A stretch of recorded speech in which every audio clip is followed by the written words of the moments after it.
മാറ്റിക്കൊണ്ടുപോയി എത്ര തവണ വേണമെങ്കിലും ചെയ്തോളൂ എന്നാ പറയുന്നത്. അതൊക്കെ ഒരു വലിയ സായുജ്യമായിട്ടാണ് എനിക്ക് തോന്നിയിട്ടുള്ളത്. അടുത്ത കോൾ വെയിറ്റ് ചെയ്യുന്നുണ്ട്. ഹലോ, സ്വാഗതം. വിശേഷം പറഞ്ഞോളൂ. ഹലോ, ആരാണ്? ഹലോ, ഇത് പാലക്കാട് നിന്നാണ് രാധാകൃഷ്ണൻ. ശരി ശരി, സംസാരിച്ചോളൂ. സംസാരിക്കാം. രാധേട്ടനാണല്ലേ? അതെ അതെ. വളരെ സന്തോഷം വിളിച്ചില്ലേ? ചെയ്തുകൊണ്ടിരിക്കുന്നു, അതുകൊണ്ട് വളരെ വളരെ സന്തോഷം. 2004 അമർനാഥ് മുതൽ പരിചയമുള്ളത്. അതെ അതെ അതെ അതെ അതെ. എന്റെ ഒരു സഹയാത്രികനാണ്, റിട്ടയർഡ് ജഡ്ജാണ്. അദ്ദേഹത്തിന്റെ മിസ്സിസ് രാധേട്ടന്റെ മിസ്സിസ് ജയടുത്തി. ഞങ്ങൾ ഒന്നിച്ച് യാത്ര ചെയ്യുന്നവരാണ്. നല്ല പാട്ടുകാരാണ്. ഞങ്ങളുടെ യാത്രയിൽ വളരെയധികം പെട്ടെന്ന് തിരിച്ചറിഞ്ഞു. ശരി ശരി, ചോദിക്കാനൊന്നുമില്ല, കഴിഞ്ഞു. കണ്ടതിന്റെ സന്തോഷത്തിൽ വിളിച്ചാണ്. അപ്പൊ നമ്മള് പറഞ്ഞത്, അപ്പോ കൈലാസ ദർശനം നടത്തി വരുന്നതിന്റെ ആ ഒരു അനുഭവം വളരെ എല്ലാവരും വിനയത്തോടുകൂടിയാണ് ആദരവ് കിട്ടിയിട്ടുണ്ട്. ഇതിന്റെ മറുവശം എന്ന് പറയുന്നത് ഇപ്പൊ ആധ്യാത്മിക തലം അവിടെ നിൽക്കട്ടെ, അപ്പൊ എളുപ്പത്തിൽ ആർക്കും ചെയ്യാൻ പറ്റുന്ന ഒരു കാര്യമല്ല. ഇത്രയും ബഹുമാനം അർഹിക്കുന്നു, അല്ലെങ്കിൽ എല്ലാവരും വണങ്ങണമെങ്കിൽ അത്രയും ദുർഘടം പിടിച്ച ആ യാത്രയിലുള്ള മനസാന്നിധ്യമാണ്. മനസാന്നിധ്യം കുറെ കൂടി സാഹസികത അതിൽ വരുന്നുണ്ട്. എന്ന് പറഞ്ഞാൽ നമ്മളിപ്പോ സ്ത്രീകളായാലും പുരുഷന്മാരായാലും ഈ നമ്മൾ പോകുന്ന സ്ഥലങ്ങളെന്ന് പറയുന്ന ഒരു പ്രത്യേക വഴി വരുന്നില്ല. വെറും ഹിമം നിറഞ്ഞത് കുറെ ദൂരം പോയി കഴിഞ്ഞാൽ ഹിമം കൂടിയ സ്ഥലങ്ങളാണ്. അപ്പോ എന്ത് സംഭവിച്ചാലും തിരിച്ചു വരില്ല എന്നുള്ള ഒരു ഉറപ്പിലാണ് നമ്മൾ പോകുന്നത്. ഈ കൈലാസയാത്രയ്ക്ക് തയ്യാറെടുക്കുമ്പോൾ ആദ്യത്തെ യാത്രയിൽ ഞങ്ങളുടെ വിവേകാനന്ദ ട്രാവൽസിന്റെ MD നരേന്ദ്രൻ പറഞ്ഞു, ഒരു ബോണ്ട് എഴുതി കൊടുക്കാൻ പറഞ്ഞു. എന്തെങ്കിലും സംഭവിച്ചു കഴിഞ്ഞാൽ ഡെഡ് ബോഡി വരെ തിരിച്ചു കൊണ്ടുവരാൻ പ്രയാസമാണ്. അങ്ങനത്തെ സ്ഥലങ്ങളിൽ കൂടെയാണ് നമ്മൾ പോകുന്നത്.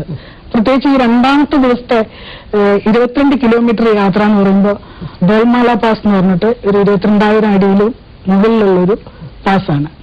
-7 ഡിഗ്രിയാണ് എപ്പോഴും. അതിൽ തോടെയാണ്, മാക്സിമം എപ്പോഴും -7 ഡിഗ്രിയാണ് അവിടെ ഉള്ളത്. അപ്പൊ അവിടേക്ക് പോകുമ്പോൾ അവിടെ എത്തുമ്പോൾ ഈ ഹൈ ആൾട്ടിറ്റ്യൂഡ് കാരണം വളരെയധികം നമുക്ക് ശ്വാസ തടസ്സം അങ്ങനെ പലതും അനുഭവപ്പെടാറുണ്ട്. പലർക്കും അവിടെ വെച്ച് പലവിധ എന്താ പറയാ അത്യാപത്തുകളും സംഭവിക്കാറുണ്ട്. അതുകൊണ്ട് നമ്മൾ അവിടെ എത്തിക്കഴിഞ്ഞാൽ ക്ഷേത്രത്തിൽ നമ്മൾ അവിടെ 2 നിമിഷം പോലും നിൽക്കാൻ സമ്മതിക്കില്ല. വലിച്ചിറക്കി കൊണ്ടുവരുവര്.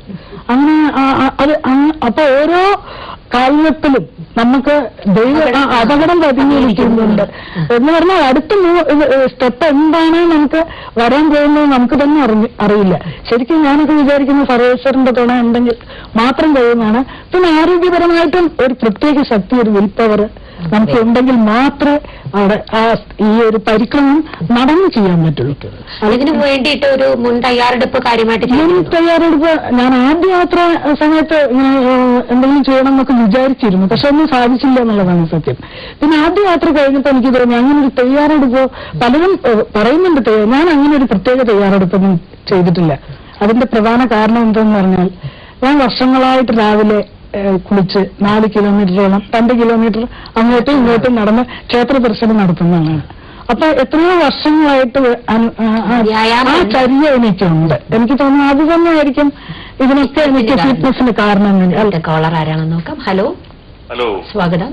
ഞാൻ ചാന്നാങ്കര ജയപ്രകാശാണ്. ശരി, സംസാരിച്ചു. ഹലോ, പറയൂ. പിന്നെ ഞാനും അല്പസ്വല്പം എഴുത്ത് മേഖലയിലാണ്. ഒത്തിരി പ്രോഗ്രാം ഒക്കെ ചെയ്തിട്ടുണ്ട്. കവിതയാണ് എന്റെ മേഖല. അപ്പോഴ് പിന്നെ മാഡത്തിന്റെ ഈ എഴുത്ത് വിശേഷങ്ങളെ കുറിച്ച് അറിഞ്ഞേക്കൊള്ളാം. ആദ്യത്തെ കൃതി ഏതാണ്, അങ്ങനെയുള്ള ഈ എഴുതാനുണ്ടാകുന്ന ഒരു പ്രചോദനം എന്തൊക്കെയാണ്? എന്റെ ഒരു അനുഭവം ഞാൻ പറയാം. കാരണം ഞാൻ തന്നെ എന്റെ ശ്രദ്ധേയമായ ഒരു കവിതയാണ് ഈ പേക്കിനാവുകൾ. അതിന്റെ വരികൾ 1-2 വരികൾ ഞാൻ പറയാം. പേക്കിനാവുകൾ പണ്ടേ എന്റെ കൂട്ടുകാർ, കൈനാറിപ്പൂക്കളിന്റെ ബോധമണ്ഡലത്തിൽ തലയോട്ടികളുടെ മേൽ ദിഗംബര നൃത്തം, ആദിശേഷന്റെ തലയിൽ ആറ്റം ബോംബ്. ഇങ്ങനെ ഒത്തിരി വരികളുണ്ട്. അപ്പോൾ ഈ കവിത ഞാൻ എഴുതി, ഇത് എന്റെ അനുഭവം എന്ന് വെച്ചാൽ ഈ കവിതയൊക്കെ എഴുതുമ്പോഴേ എങ്ങനെ എഴുതി പോയതാണ് ഇതൊക്കെ. അപ്പൊ ഈ ആദിശേഷന് തലയിൽ ആറ്റം ബോംബുകൾ എന്ന സങ്കല്പം ഞാൻ ഈ പുരാണ കൃതികളും കാര്യമൊക്കെ പാരായണം ചെയ്യാറുണ്ട്. പക്ഷെ ഇതിനെക്കുറിച്ച് ഞാൻ എഴുതി പോയതിനു ശേഷം ആ മാസങ്ങൾക്ക് ശേഷം ഇതിനെക്കുറിച്ച് പലരും ചർച്ച ചെയ്തു. കാരണം ഈ ആദിശേഷന്റെ തലയിൽ ആറ്റം ബോംബ് എനിക്കൊരു യഥാർത്ഥം ഞാൻ അറിയാതെ എഴുതി പോയതാണ്. പക്ഷെ ഇത് നമ്മുടെ ഭൂമി തന്നെ നിലനിർത്തുന്നത് ആദിശേഷൻ എന്ന സങ്കല്പം ഉണ്ടെന്ന് ഞാൻ പിന്നെയാണ് അറിയുന്നത്. അപ്പോ ഇത് എന്റെ അനുഭവം എന്ന് വെച്ചാൽ എനിക്ക് എന്തോ ദൈവികതയായിരിക്കാം, അങ്ങനെ കുറെ കാര്യങ്ങളാണ് എനിക്കുള്ള അനുഭവങ്ങൾ. അപ്പൊ മാഡത്തിന് ഇങ്ങനെ എഴുതാൻ കഴിയാനുള്ള ഇങ്ങനെ എഴുത്തിന്റെ അനുഭവങ്ങൾ ഒന്നറിഞ്ഞാൽ ഞാനത് ആദ്യമേ പറഞ്ഞല്ലോ. ഞാൻ ചെറുപ്പം തൊട്ട് തന്നെ 14 വയസ്സിലാണ് എന്റെ ആദ്യത്തെ ചെറുകഥ പ്രസിദ്ധീകരിക്കുന്നത് കുങ്കുമത്തില്. ആ സമയത്ത് ഞാൻ പറഞ്ഞ എന്റെ ഏറ്റവും അടുത്ത ഒരു അമ്മൂമ്മ പോലെയുള്ള ഒരു സ്ത്രീയെ കുറിച്ചുള്ള കഥയാണ് ഞാൻ എഴുതിയത്.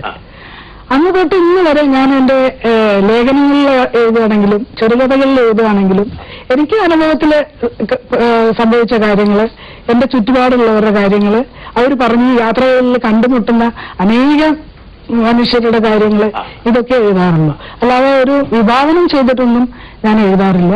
പിന്നെ താങ്കൾ പറഞ്ഞ പോലെ അങ്ങനെ പെട്ടെന്ന് എഴുതിയതൊരു നിമിത്തം പോലെ വന്നത് എന്തുകൊണ്ടോ താങ്കൾക്ക് അതിൽ ചർച്ച ചെയ്ത് വളരെ സന്തോഷം തോന്നുന്നുണ്ട്. അങ്ങനത്തെ കഥകൾ ഇനിയും വരട്ടെ എന്ന് ആശംസിക്കുന്നു. വിളിച്ചതിന് വളരെ നന്ദി. ഇനി ഒരു ഇടവേളയാണ്. പരിപാടി തുടരുന്നു. ഈ കൈലാസ പരിക്രമണം എന്നുള്ള പുസ്തകം കൈലാസ 2 യാത്രയുടെ അനുഭവങ്ങളാണ്. അപ്പൊ ഈ പുഴ കടക്കുന്നതൊക്കെ വളരെ വിശദമായിട്ട് പറഞ്ഞിട്ടുണ്ട്. ആ അനുഭവം